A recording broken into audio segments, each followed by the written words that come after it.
Wellman TV. Marshall Ortega. Like ka naman dyan, idol. Kabanata 631 kung ano ang aking sasabihin. Gulat na gulat si Rachel, nag-iinit ang mukha habang nakahawak sa pisngi, nakatitig kay Marshall at Elliot habang papalapit sila. Hinahanap nila si Livia. Hindi pinansin ang Tibo, tumuwid siya at tinitigan sila ng may hinala. Sino ka, at ano ka? Gusto sa kanya. I'm Livie's mother. Whatever it is, just tell me. Saglit na sinulyapan ni Elliot si Rachel. You must be Rachel, right? Good. We're not here for Livia. We're here for you.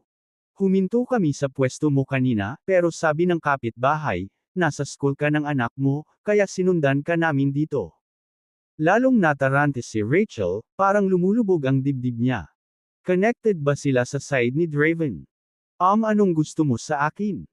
I don't have time for this right now, something's happened with my daughter at school. Hayaan mo muna akong ayusin yan, at saka tayo mag-usap. Anong nangyari sa anak mo? Casual na tanong ni Marshall na walang pakialam sa tono. Bago pa makasagot si Rachel, isang matinis na boses ang umalangaw-ngaw. Inutusan ni Ty si Livia na lumipat agad. Aalis siya ngayon sa Southstone no. Isang high school.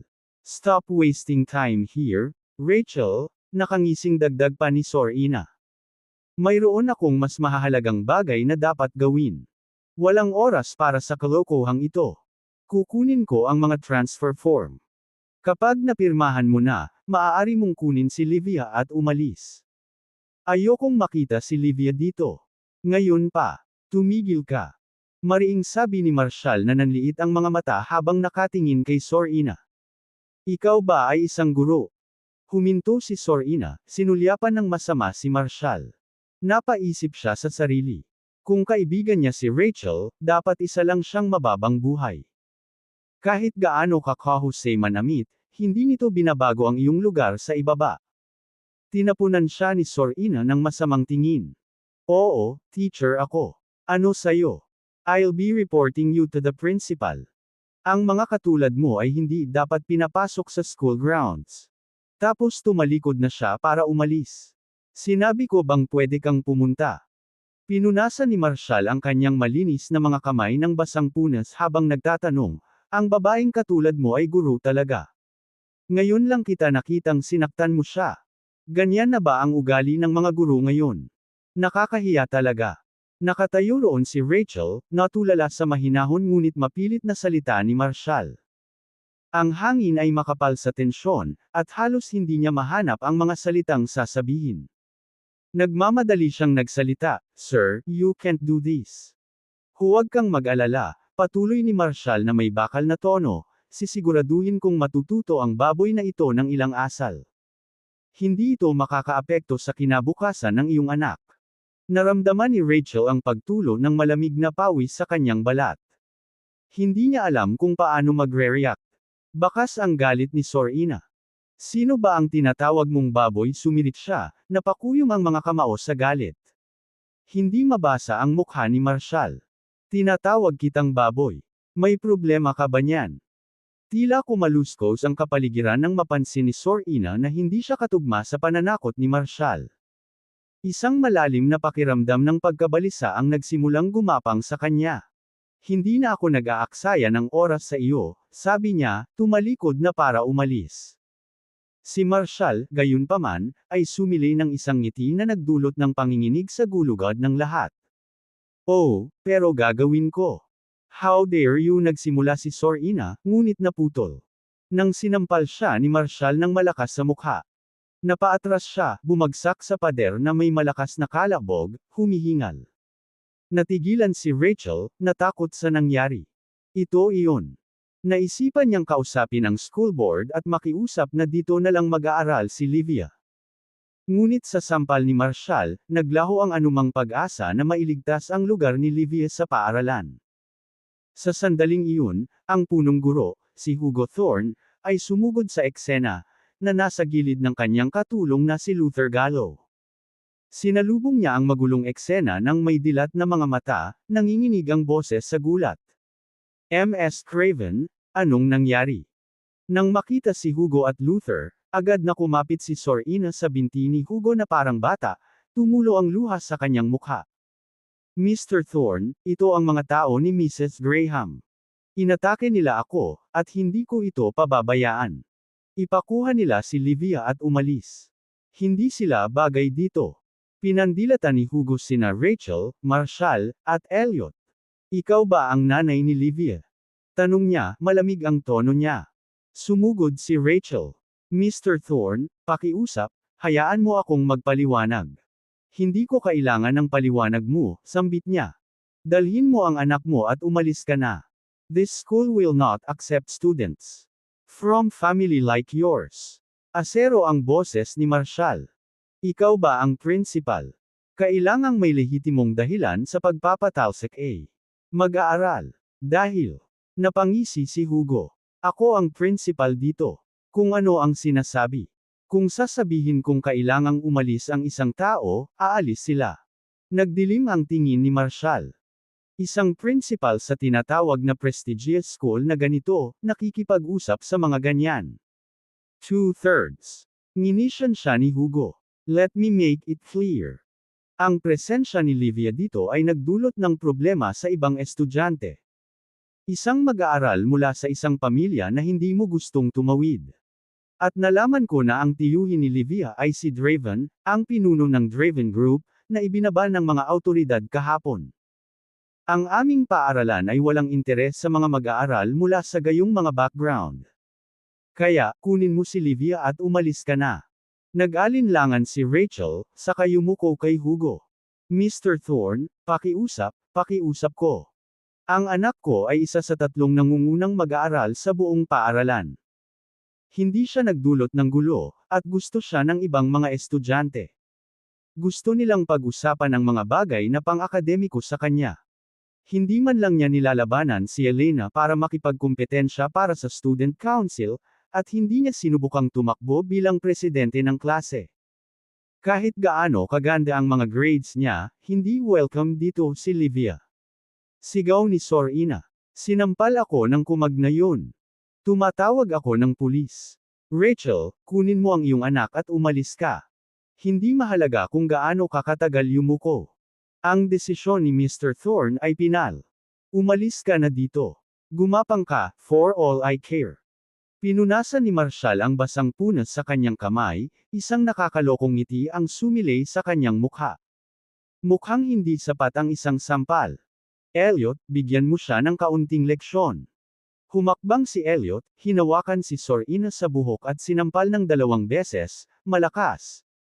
Nabalot ng nakakabinging katahimikan ang silid. Nagkatitigan sina Hugo at Luther, hindi maproseso ang kawalang ingat ng 2 lalaki. Nakatayo lang roon si Rachel, walang imik, habang umabot sa sukdulan ang tensyon. Wala nang babalikan ngayon. Sa kawalan ng pag-asa, bumagsak siya sa sahig, ang mga luha ng pagkadismaya ay nagbabadya sa kanyang mukha. Sa sandaling iyon, lumabas si July mula sa opisina, nanlaki ang mga mata niya sa eksenang nasa harapan niya. Mr. Tommy, Ms. Craven, anong nangyari dito? Nauutol niyang sabi. Si Sor Ina, ang kanyang mukha na bagbog at duguan, ay itinuro sina Elliot at Marshall, ang kanyang boses ay puno ng kamandag. Mrs. Yard, I was only doing my job, trying to transfer Livia, and they attacked me. Nilingan ni July sina Rachel, Marshall, at Elliot, ang kanyang mga mata ay malamig na parang yelo. Desisyon ko na nailipat ang anak mo. Ang mga ginawa ni Livia ay nakasama sa pag-unlad ni Elena, at ang mga batang mula sa mga pamilyang tulad mo ay hindi dapat pahintulutang manatili sa paaralang ito. Kabanata 632 sipain siya habang nakababa. Dagdag 3 libreng barya. Tinitigan ni Marshall ang matingkad na bihis na babae sa kanyang harapan na may pang-aalipusta. Ang kanyang ekspresyon ay nabaluktot sa isang malamig, nakakapangit na panunuya na nagniningning ng kataasan. Binalik ni July ang tingin kay Marshall at sa iba pa na nakangisi, saka nagpatuloy, "I've done my homework." Ang mababang buhay na iyon, si Draven, ang nakakuha ng darating sa kanya kahapon, ay ang tiyuhin ng iyong kapatid Livia. Ang iyong anak na babae ay pinalaki sa ganoong uri ng nakakalaso na kapaligiran, napapaligiran ng mga makulimlim na tao. Hindi nakakagulat na hindi siya isang santo. Ang aking anak na babae ay dapat na nasa parehong klase ng isang tulad nito nakakatakot. Having her near my unimaginable. Masisira lamang ang kanyang kinabukasan. Ang pinsalang maaaring gawin nito sa kanyang reputasyon ay si Rachel, na ginagawa ang kanyang makakaya upang mapanatili ang kanyang galit sa ilalim ng kontrol, ay bumaril, Mrs. Yard, mangyaring mag-ingat sa iyong mga salita. You're crossing a line here. You can talk about me all you want, but don't drag my child into it. You've done your research on US, so you think you know everything about me and my daughter, but you can't just make such sweeping judgments. Inosente ang anak ko. Kailanman ay hindi kasali si Livia sa Draven Group. Wala ni isang sentimos na nagastos natin ang nanggagaling sa kanila. Sa pagkakaalam ko, tahimik ang anak ko, nag-iisa sa klase, at hindi nakikipag-usap kahit kanino. Nakatuon siya sa kanyang pag-aaral, nagsusumikap para makapasok sa magandang kolehiyo. Ang aking anak na babae ay walang interes na tumakbo para sa anumang posisyon ng mag-aaral, tulad ng ginagawa ng iyong anak na babae.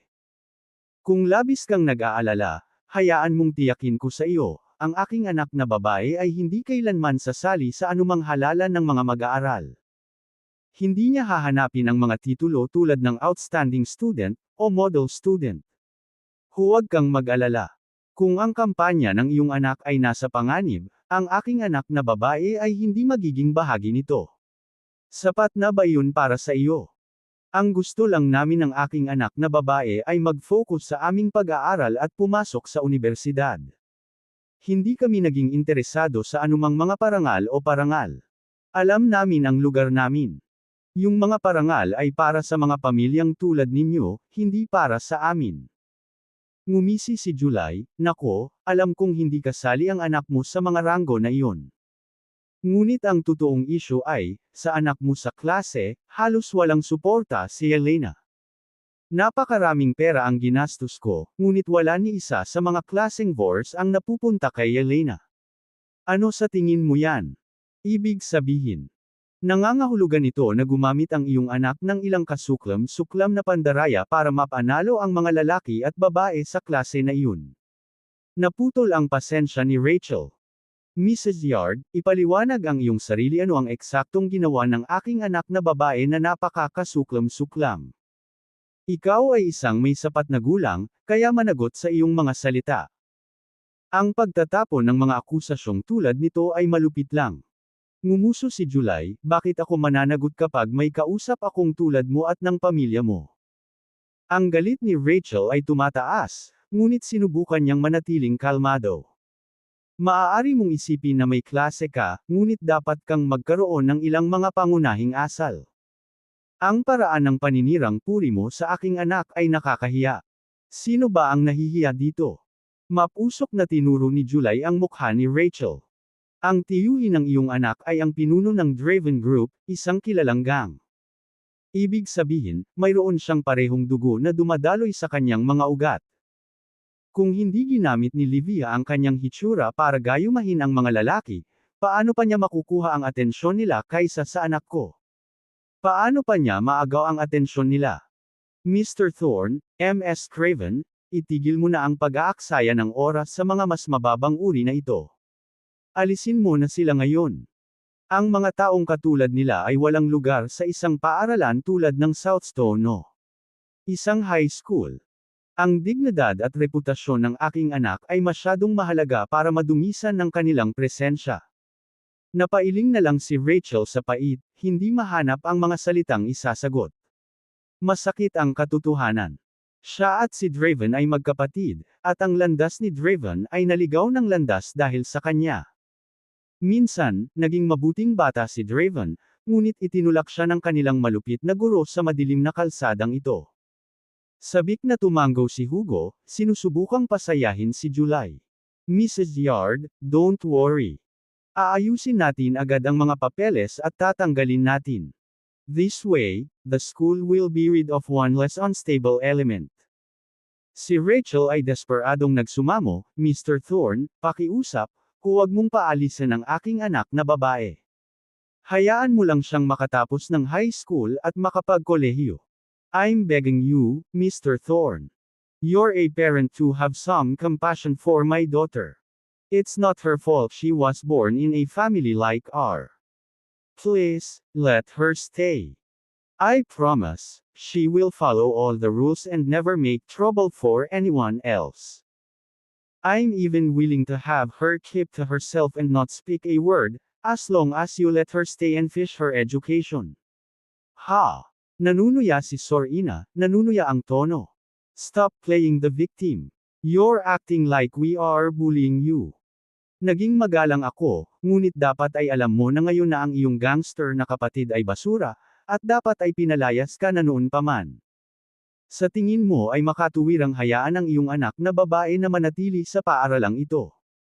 Ito ay isang kahihiyan sa buong klase at sa reputasyon ng institusyong ito. Don't even think about letting her stay here. Just get out. Sinama ng tingin ni Marshall si Sorina. Nakakatuwa na wala kang sinabi dito bago nahuli si Draven at pinarusahan. I'm sure if you had dared, Draven would have killed your whole family. Natigilan si Sorina, sumisingaw ang kanyang kumpiyansa. Pero makalipas ang ilang saglit, nakabawi siya at muling ngumiti. Well, ang mahalaga ngayon ay wala na si Draven. Ngayon, wala nang makakapigil sa akin na gawin ang lahat ng gusto ko kay Rachel. Sinasabi mo na ngayong wala na si Draven, sisipain mo siya habang nakababa siya. Humalaklak si Marshall. Ngumisi ng masama si Sorina. Exactly. Anong gagawin mo dyan? Umiling si Marshall. Hayop ang tawag ko sa mga katulad mo. And beasts deserve to be put down. Mukhang hindi ka magtatagal sa araw na to. Hayop ang tawag mo sa akin. Hayop ka talaga. Ang galit ni Sorina ay sumikat, ang kanyang galit ay halos kumulo. Itinuro ni Marshall si Sorina at lumingon kay Elliot. Harapin mo ang halimaw na ito. Si Elliot, na nakasuot ng puting guwantes, ay humakbang pasulong. Anong gagawin mo? Napaatras si Sorina, may gulat sa boses, nagtago sa likod ni Hugo. Matamis na ngumiti si Elliot, halos inosente. Huwag kang matakot. Hindi ka namin papatayin. Konting aral lang, yun lang. Hinawakan niya si Sorina sa buhok at isinandal ang ulo nito sa rehas ng hallway na may nakakasakit na kalabog. Basura. Sinisira mo ang reputasyon nitong marangal na propesyon. Mr. Thorne, tumawag ka ng pulis. Pinapatay nila ako. Sigaw ni Sorina, duguan at naghi-hysterical ang mukha. Ang ngiti ni Elliot ay naging masama habang hinahatak muli ang kanyang buhok, at muling isinandal ang kanyang ulo sa rehas. Who cares na papatayin kita? Kabanata 633 tawagan si Taylor at tanungin siya kung sino si Elliot Chandler. Kinilabutan si Rachel sa ginawa ni Elliot. Ang antas ng karahasan na ipinapakita ay tila isang bagay na tanging ang mga mapanganib na lalaki sa ilalim ng utos ni Draven ang makakayanan. What are you doing? Stop right now. Sabi ni Rachel na hindi makapaniwalang umiling-iling, puno ng kawalan ng pag-asa ang mga mata. Kung magpapatuloy ito, masisira ang buhay ng aking anak. Wala na kahit katiting na pag-asa na mababago ang kanyang kapalaran. Kumunat ang noo ni Elliot at binitawan ang buhok ni Sorina. Anong pinagsasabi mo? Desperadong pakiusap ni Rachel, sinabi na ni Tiv kay Draven, wala akong koneksyon sa Draven Group. Stay out of my affairs. Draven Group is finished. What are you even here for? Sa paraan mo ng gulo, natatakot ako na hindi man lang makapagtapos ng pag-aaral ang anak ko. Si Rachel ay bumagsak sa sahig, ang kanyang mukha ay may bahid ng luha, nanginginig ang kanyang ulo sa kawalan. Naunawaan ni Elliot ang ibig niyang sabihin. Naisip niya siguro na si Marshall at siya ay mga labi ng Drovent Group. Nagtaas siya ng kilay. Si Draven at ang kanyang mga gang of thugs ay hindi karapat-dapat na maging mga kasama ko. Masyado kang nag-iisip. Tumigil si Rachel, nalilito. So hindi mo kasama si Draven. Tapos anong ginagawa mo dito? Ngumisi si Elliot. Hindi mo kailangang malaman. Pero, Pero kung patuloy mo itong gagawin, hindi makakapag-aral ang anak ko. Galit na sabi ni Rachel. Nagsalita si Elliot sa mahina at matatag na tono. Hindi mahihirapan ang anak mo sa pag-aral. Basta gusto niyang mag-aral, pwede siyang pumasok sa kahit saang paaralan sa bansa. Naiwang tulala si Rachel. Ano ang dapat kong gawin ngayon? Noong una ay naisip ni Rachel na kaya niyang lunukan ang kanyang pagmamataas, magmakaawa sa paaralan na magpakita ng awa, at hayaan ang kanyang anak na makatapos ng high school. Pero ngayon, bakit kailangang magpakita at makisali ang dalawang lokong ito? Kung hindi sila mula sa Draven Group, bakit sila nakikialam sa mga gawain ng kanyang pamilya? Sila ba ay mga kaaway ni Draven at Cher, dito para maghiganti sa kanya at sa kanyang anak? Ano ang dapat kong gawin ngayon? Kung ito ay patuloy na tumataas, wala akong magagawa kundi ang tumakas kasama ang aking anak na babae. Habang iniisip ito ni Rachel, lalo siyang natakot. Sa loob ng maraming taon, tiniis niya ang lahat, umaasang mababago ang kapalaran ng kanyang anak, palayain siya mula sa madilim na nakaraan ng kanilang nasirang pamilya, at hayaan siyang mamuhay sa nararapat sa kanya. Ngunit kahit wala na si Draven, tila hindi na maabot ang kapayapaan. Ngayon, kasama sina July at Sorina na nag-uudyok ng gulo. At sa pakikialam ng dalawang mapanghimasok na lalaking ito, halos walang pag-asa ang pagkakataon ng kanyang anak na manatili sa paaralan. Nawalan ng pag-asa si Rachel. Si Hugo ay nakatitig sa gulat sa marahas na eksena at sa wakas ay nanimbalik ang kanyang kalmado. Mga thug, tumatawag ako ngayon ng pulis para arestuhin kayong lahat. Agad niyang kinuha ang telepono at tinawagan si Deputy Chief Derek Graves sa Southstone District Police Department. Derek, isang grupo ng mga thug ang nagdudulot ng kaguluhan sa school ko. I suspect na sila ay remnants ng Draven Group. Can you come over? Mabilis na ipinatawag ni Luther, ang assistant ng principal, ang security ng paaralan. Si Hugo, sa takot na baka sila ay mula sa Draven Group, ay kinakabahang nagtago sa likod ng mga security guard. Nagmamadaling sumugod si Rachel sa desperasyon. Mr. Thorne, pakiusap, bigyan mo lang ng espasyo ang aking anak. Habang kami ni Draven ay magkapatid, ang sarili kong mga isyu ang nagbunsod sa kanya sa landas ng krimen sa kanyang mga kabataan. Ngunit ang aking anak na babae ay hindi kailanman nagkaroon ng anumang relasyon sa kanyang tiyuhin.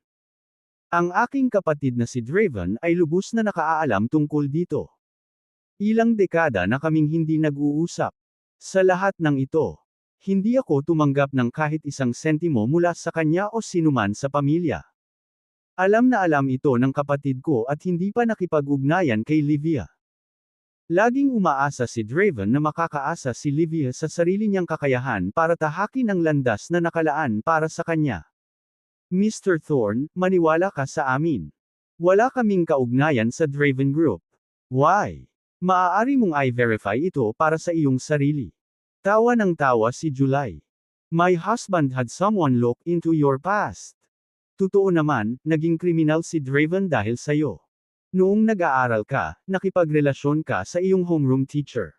Ang iyong kapatid, sa galit na galit, ay pinatay ang guro at ang kanyang buong pamilya.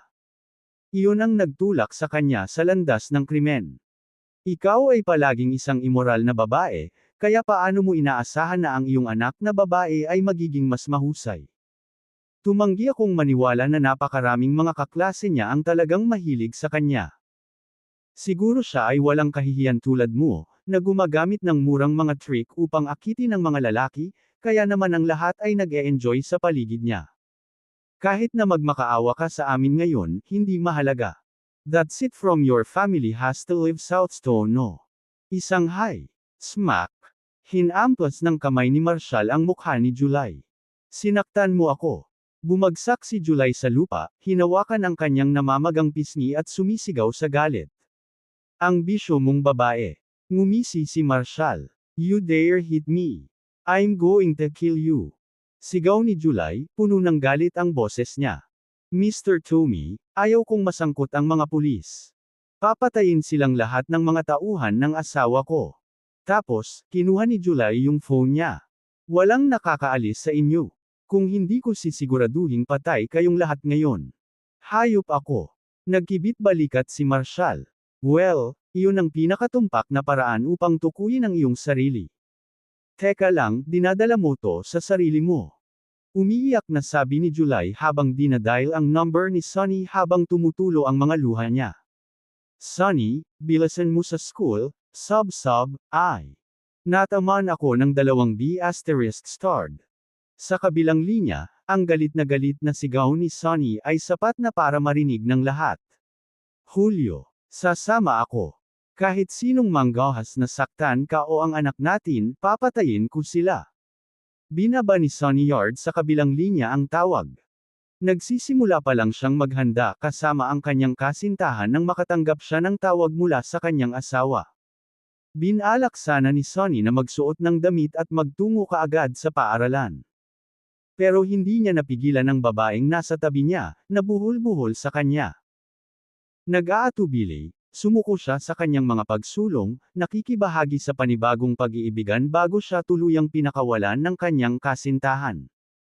Makalipas ang 10 minuto, umalangaw-ngaw sa di kalayuan ang tunog ng mga umiiyak na sirena ng pulis. Personal na pinamunuan ni Derek ang isang pangkat ng mga opisyal ng SWAT sa Southstone No. Isang high school. Ako. Nang makita ang mga pulis na dumating, si Hugo ay tumayo ng tuwid, na nakakuha ng kaunting kumpiyansa. Tinuro niya sina Marshall at Elliot. Chief Graves, hinala ko ang dalawang ito ay mga labi ng Draven Group. Tingnan mo ang ginawa nila sa ating paaralan. Sa sandaling magsalita si Hugo, 100 opisyal ng SWAT ang mabilis na nagsanay ng kanilang mga armas kay Marshall at Elliot. Si Derek, isang batikang detective na kamakailan lamang na-promote bilang deputy chief, ay hindi nagmadaling magbigay ng utos para sa kanilang pag-aresto. Sa halip, pinag-aralan niyang mabuti ang dalawang lalaki. Sino ka, at anong ginagawa mo dito? Sagutin mo ako ngayon, o pareho kayong naaresto on the spot. Malamig na ngumiti si Elliot. I advise you don't act impulsively. You won't be able to handle the consequences. Kaya lang, si Sorina, na ngayon ay nakabawi, ay sumigaw, Chief Graves, ang mga kriminal na ito ay dapat harapin kaagad. Deal with me. Tumawa si Elliot at umiling, saka muling hinayla si Sorina sa buhok, na isinandal ang ulo sa rehas. Lumingon siya at tinuro si Derek. Tawagan mo si Taylor at tanungin mo siya kung ano. Kabanata 634 ang pagkasira ng pangunawa at kaluluwa ng isang henerasyon. Naninigas si Derek, isang malamig na panginginig ang dumadaloy sa kanyang gulugod. Elliot Chandler. Mr. Elliot ng North Lorne Residence. Siya ang kanilang pinakamataas na ranggo, ang tagapagmana ng North Lorne Residence. Ang North Lorne Residence, ang tahanan ng iginagalang na 8 Kings, ay nagsilbing punong tanggapan para sa pulisya ng Draco O'Neill at mga opisyal ng koponan ng SWAT. Ang pagkukunwari sa isang tulad niya ay hindi isang bagay na kakayanin ng isang deputy chief lamang ng isang maliit na istasyon ng pulisya ng distrito. Gitling. Maingat na pinag-aralan ni Derek si Elliot, masyadong maingat na magsalita. Gayunpaman, upang kumpirmahin ang sitwasyon, kinuha pa rin niya ang kanyang telepono at dinale si Taylor ng Provincial Police Headquarters. Nang makakonekta ang tawag, inagaw ni Elliot ang telepono mula sa kanyang kamay. Taylor, ako ay nasa Southstone No. Isang high school, ang senior department. Ang iyong subordinate, ang Deputy Chief Derek Graves ng Southstone Police Station, ay dinala ang SWAT team nang hindi nagtatanong at sinubukang arestuhin ako at si Mr. Ortega. You should come over and see for yourself why we need to bring to your station for any explanation. Pagkatapos, bigla niyang ibinalik ang telepono kay Derek. Kinuha ni Derek ang telepono, at lumabas ang boses ni Taylor, mahigpit at pasaway. Bilang isang deputy chief, diretso ka sa pag-aresto ng mga tao nang hindi man lang nagtatanong kung bakit. Sino ang nagbigay sa iyo ng awtoridad na gawin iyon? Hintayin mo ako. Malapit na ako. Kapag natapos na ito, isasantabi mo na ang iyong mga kasalukuyang tungkulin at babalik ka sa pagsasanay.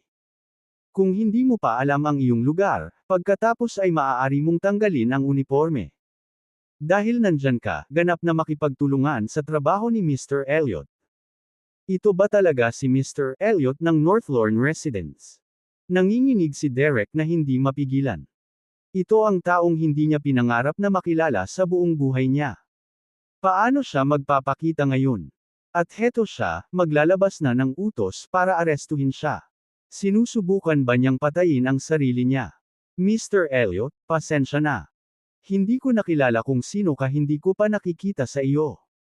Tao, kaya. Ngumuso si Elliot.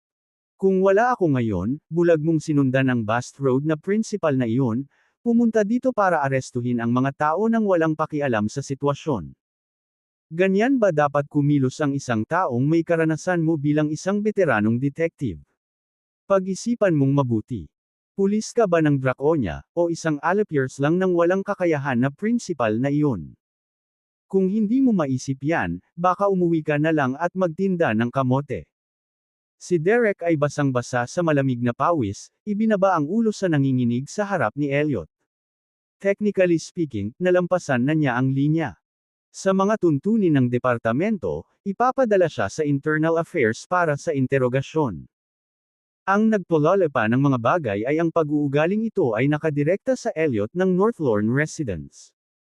Halos hindi mapigilan ni Derek ang pagkamuhi niya sa B***** na si Hugo.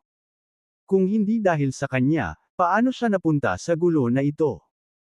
Kakatungtong pa lamang niya sa tungkulin ng deputy chief, at ngayon, sa pagharap sa sitwasyong ito, halos natapos na ang kanyang karera. Agad niyang tinuro ang SWAT team. Ibaba mo na ang mga baril mo. Sinong nagsabi sa'yong itutok mo ang mga armas mo kay Mr. Elliot? Agad na ibinaba ng mga opisyal ang kanilang mga armas. Alam nilang lahat kung sino si Elliot ng North Lorne Residence. Ang buong puwersa ng pulisya ng Draconia ay nasa ilalim ng jurisdiction ng North Lorne Residence. Ito ang kanilang punong tanggapan. Paanong ang isang tulad ni Elliot ay magiging isang taong maaari nilang hamanin? Sanay sa pagiging mayabang, hindi nila akalain na makakatagpo sila ng isang taong may ganoong kapangyarihan. Walang pag-aalinlangan, ang lahat ay sumaludo ng may paggalang kay Elliot. Natigilan si Hugo, natulala sa eksena. Anong nangyayari dito? Ito ang mga taong tinawag. Bakit nila sinasaludo ang bagay na ito? Chief Graves, maling tao ang nakuha mo. Gustong sipin ni Derek si Hugo ngayon din. Hugo, explain yourself. Anong nangyayari dito? Tell me, now. Nanigas si Hugo, sumulyap sa pagitan nina Derek, Ayon, at Marshall. Isang alon ng pangamba ang bumalot sa kanya. Ang dalawang binata na ito ay malinaw na hindi ang uri ng mga tao na kaya niyang pagtripan. Hindi ba sinabi ni Sorina na ang dalawang ito ay mga labi ng Draven Group? Bakit naging sunod-sunyeran si Derek sa kanilang paligid? Ang Deputy Chief ng Southstone Police Station ay nagpapakita sa kanila ng ganitong uri ng paggalang. Hindi lang respeto, takot. At nang maisip ni Derek ang tono ng pagtawag ni Elliot kay Taylor sa Provincial Police Headquarters, malinaw na mas mataas ang posisyon ni Elliot kaysa kay Taylor. Sino ba talaga ang dalawang ito, na humawak ng ganoong kalaking kapangyarihan? Ang North Lorne Residence ay maaaring mukhang malayo at hindi pamilyar kay Hugo, ngunit si Taylor, ang pinuno ng Brookhaven Police, ay isang kilalang tao at iginagalang. Mukhang nagkaroon talaga siya ng problema ngayon. Chief Graves, narito ang sitwasyon, ang anak ni Mr. Elliot na si Rachel Jensen, si Livia Graham, ay nasa class 2 ng ikalawang taon. Itong babaeng ito, si July Lamont, ay nagsabi na ang kanyang anak, si Elena Yard, ay walang mga kaibigan sa klase, at sinisisi niya ang lahat kay Livia. Kaya, dahil dito, si Sorina Craven, ang plano ng homeroom teacher ng class 2, na pinaalis ng Livia. Ngumisi si Derek. At sasama ka dyan. Papatalsikan mo rin ba siya? Si Sorina ay isang kahihiyan, isang guro na walang etika. Ang paggawa ng ganoong irresponsibleng desisyon, hindi ba niya naiintindihan na ito ay maaaring makasira sa kinabukasan ng isang bata? Ang pagsira sa kinabukasan ng isang tao ay kasing sama ng pagpatay o panununog. Hindi karapat-dapat maging guro ang mga katulad niya. Ang pagkakaroon ng ganitong mga basura sa propesyon ng pagtuturo ay isang kahihiyan sa buong sistema ng edukasyon. Bilang mga tagapagturo, sila ay dapat na hubugin ang mga kabataan, ngunit kung ang kanilang sariling mga kaluluwa ay napakasama, paano nila maipapasa ang kabaitan at pakikiramay sa ating mga anak? Dapat walang tolerance ang ating lipunan sa mga gurong ganito. Kung hahayaan natin ang mga ganyang hayop, tuloy-tuloy ang pagtuturo, hindi lang isang bata ang kanilang sisirain ang kinabukasan, ito ang magiging persepsyon at kaluluwa ng isang buong henerasyon. Ano ang nagbibigay sa iyo ng karapatang paalisin ang isang estudyante sa isang kapritsyo? I forgot to mention, Mr. Bateson has already informed me that he has invited Jamal Edgar of the Provincial Bureau of Culture and Education to address this matter. And, the head of the Southstone District Education Bureau will also be on site to handle the matter. You can expect a clear response from your Education Bureau regarding this issue at your school. Halos mabasa ni Hugo ang sarili nang marinig ang sinabi ni Derek. Kung tumaas ang sitwasyong ito, talagang tapos na siya. Tumanggap siya ng malaking halaga ng pera mula sa pamilyang July para matiyak na makapasok si Elena sa high school na ito. Ang problema, ang mga suhol na tinanggap niya ay hindi lang para kay Elena, marami, at taon-taon niya itong tinatanggap. Ang mga halagang kasama ay sapat na upang siya ay mapatay. Chief Graves, hindi na kailangang palakihin pa ito. We can just decide not to expel Livia, right? Mrs. Yard, ano sa tingin mo? I think we can settle this quietly. It's not a big deal. Bago pa matapos magsalita si Hugo, sumigaw si July, no way. Ngayong dumating na ito, hindi na ako actress. Si Hugo ay patuloy na nagbibigay sa kanya ng galit na mga sulyap, ngunit hindi ito binitawan ni July. Hindi pa siya napahiya ng ganito sa kanyang buhay, at ngayon, determinado siyang ibagsak sila, anuman ang halaga. Malamig na wika ni Derek. Dahil kabilang dito ang pagpapatalsik sa isang mag-aaral, sa palagay ko ay dapat nating hintayin na dumating ang mga opisyal ng Departamento ng Edukasyon at masusing i-verify ang sitwasyon. Nablangko ang isip ni Hugo. Ito na, tapos na siya. That ED, T. July, bulag ba siya? Kung ito ay patuloy na tumataas, lahat ay mapapahamak. Kabanata 635 Maglakas loob na bantaan ako.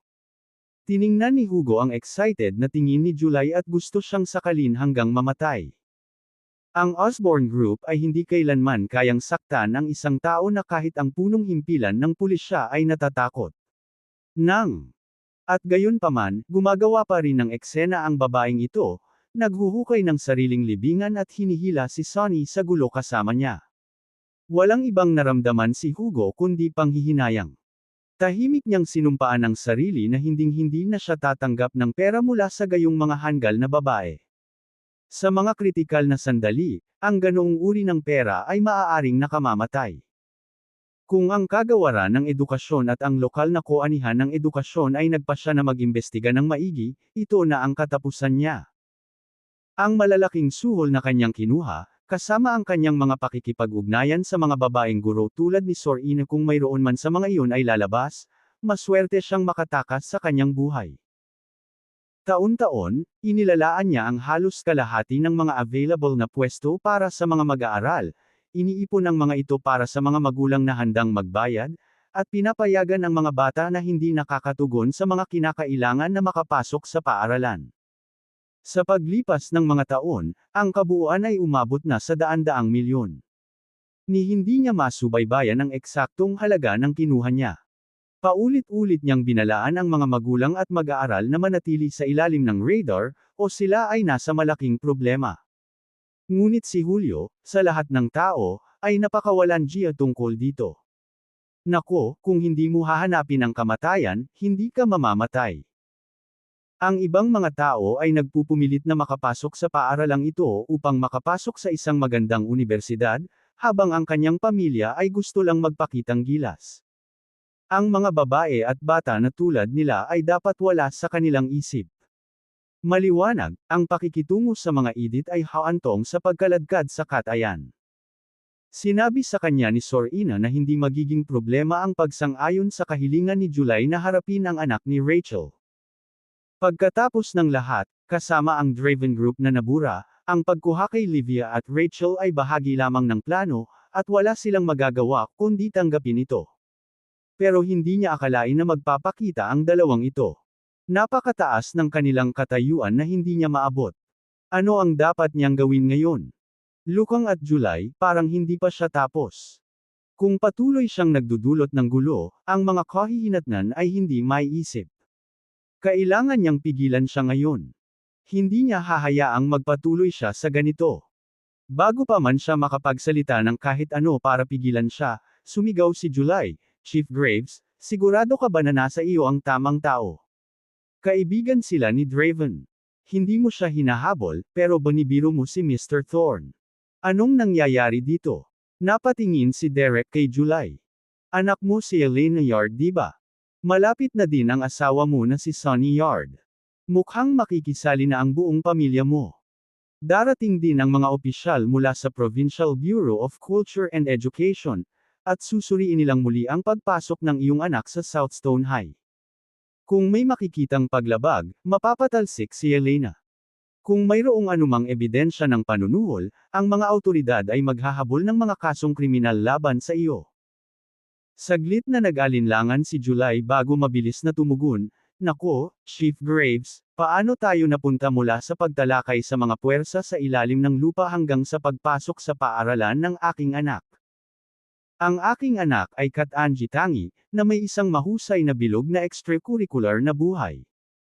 Siya ay hindi lamang isang mahusay na karakter ngunit mahusay din sa pakikisalamuha sa kanyang mga kaklase. Though baka kulang ang grades niya. Si Elena ay may malakas na personal charm." Malamig na sagot ni Derek, "Fearsome not from the Education Department. I-save ito para sa kanila. Kapag dumating ang mga opisyal ng Department of Education, ay verify nila ito. Walang problema. Hayaan silang suriin ang lahat ng gusto nila." Confident na sagot ni July sa katinuro si Marshall. "Chief Graves, sinaktan ako ng masasamang ito. Hindi ba dapat hulihin mo ang isang tulad niya?" Napatingin si Derek kay Marshall, nanlaki ang mga mata niya sa "Chief Graves, sinaktan ako ng masasamang ito. Hindi ba dapat hulihin mo ang isang tulad niya?" Napatingin si Derek kay Marshall, nanlaki ang mga mata niya sa gulat nang makita niya si Elliot na magalang na nakatayo sa harapan. Sa kanya, hindi man lang niya napansin ang taong ito kanina. Ang sinumang nag-utos ng gayong paggalang mula kay Elliot ay dapat magkaroon ng napakataas na katayuan. Sinulyapan ni Derek si July. "Kung sinaktan ka ng gentleman na ito, dapat may dahilan. You know that better than kahit sino." Sumiklab ang init ng ulo ni July. "Chief Graves, kinakampihan mo ba sila? Ipapaalala ko sa iyo, ang asawa ko ang pinagkakatiwalaang kanang kamay ni Heath Osborne, ang pinakamayamang tao sa P-Marshal siya at pinuno ng Osborne Group. Sa paggawa nito, tiyak na magkakaroon ng problema sa iyo si Mr. Osborne. Sa tingin mo lang dahil ikaw ang deputy chief ng isang district police station, isa kang espesyal. Ipaalala ko sa iyo, kahit na ang iyong pinuno ay kailangang magpakita ng paggalang kapag si Mr. Osborne ay nasa paligid. At ikaw naman. Ha!" Huminga ng malalim si Derek, pinilit ang sarili na pigilan ang pagkadismaya na namumuo sa loob niya. Nang makitang tumahimik si Derek, tinuro ni July si Marshall at binitukan ng bala, "Teka lang. Pagdating ng asawa ko dito, hindi kanya bibitawan. Ang mga Osborne ay maaaring pamitik ng kanilang mga daliri at sirain ka." Hindi siya pinansin ni Marshall. Sa halip, kinuha niya ang kanyang telepono at nag-dial, "Heath, pumunta ka sa Southstone No. Isang high school ngayon. Nangangagat na naman ng mga tao ang iyong aso." Nang nakatayo pa lang doon si July sa gulat, isang medyo may edad na lalaki na may 4 na matitigas na bodyguard ang mabilis na lumapit mula sa labas. "July, anong nangyayari?" Walang pag-aalinlangan, sumugod si July at isinubsob ang sarili sa mga bisig ni Sonny, sabay turo kay Marshall. "Sonny, sinaktan ako nitong Bust Road. And Derek is taking their side." Sumilay sa mga mata ni Sonny ang sama ng loob. Tinapik niya ang balikat ni July at ibinaling ang tingin kay Derek. Chief Graves, kasalanan mo ito. Paano mo? Pulis, hayaan ang aking asawa na atakihin ng isang thug dito. Ito ay isang kabiguan sa iyong bahagi. Huwag kalimutan, ang Osborne Group ay nagbigay ng malaking donasyon sa istasyon ng pulisya. Hindi ka namin pinabayaan. Malamig na sabi ni Derek, Sonny, maaaring nag-donate ang Osborne Group sa aming istasyon, ngunit iyon ay sa pagitan ng hepe at ni Mr. Osborne. Wala itong kinalaman sa akin, kaya hindi na kailangang subukang mag-leverage ng mga pabor dito. Sonny, I suggest you back off. Kung nagalit ka sa maling tao, kailangan mong harapin ang mga kahihinatnan. Tumawa ng malakas si Sonny. Sino sa kabisera ng P-Marshal siya ang hindi makakaharap, Sonny? Ang Osborne Group ang pinakamalaking pangalan sa lungsod na ito. Maging ang gobernador ng P-Marshal siya ay kailangang magpakita ng paggalang sa ating Ginoong Osborne. Ngumisi si Derek, si Mr. Osborne yan, hindi yung palabas na ilalagay.